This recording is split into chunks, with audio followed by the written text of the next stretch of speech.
Rest day na naman at napag-isip-isip namin na kailangan na naming mag-restock ng pagkain para sa mga snacks, almusal o kahit panghapunan. Ako si DJ at isa akong baguhang VA.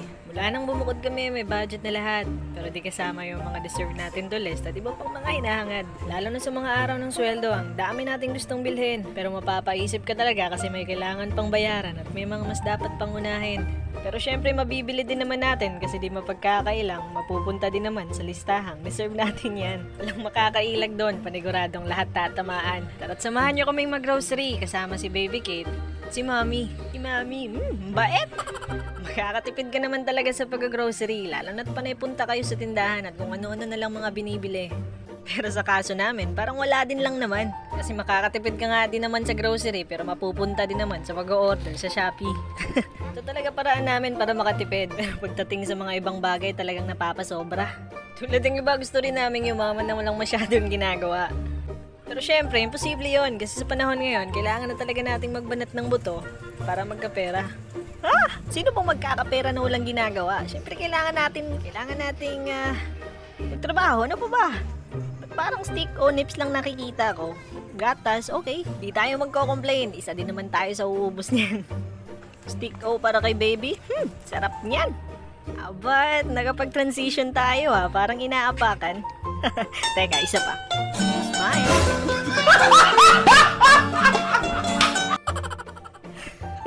Ang puge-puge.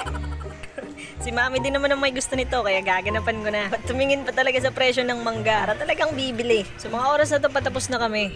Mga ilang hablot na lang ng mga chichirya at magbabayad na. Sa grocery to parang gatas lang din naman ang nabiling matino.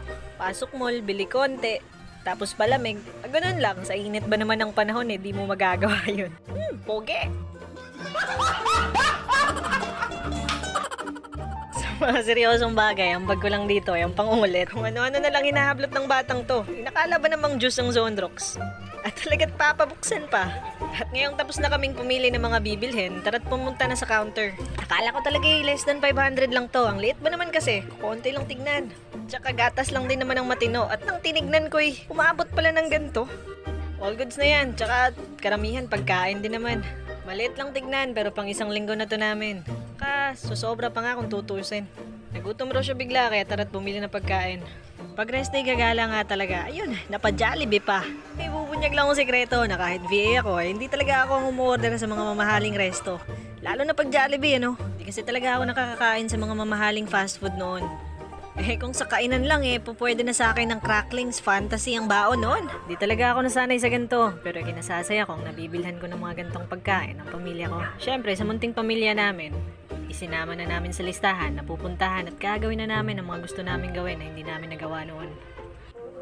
1 taon na kaming bumukod at maglilimang taon na ang pagsasama namin. Malayo pa kami sa gusto naming marating sa buhay at ang sahod ay hindi pa sasapat. At syempre alam naming magiging mahirap pero sinisigurado naming maabot namin yun lahat.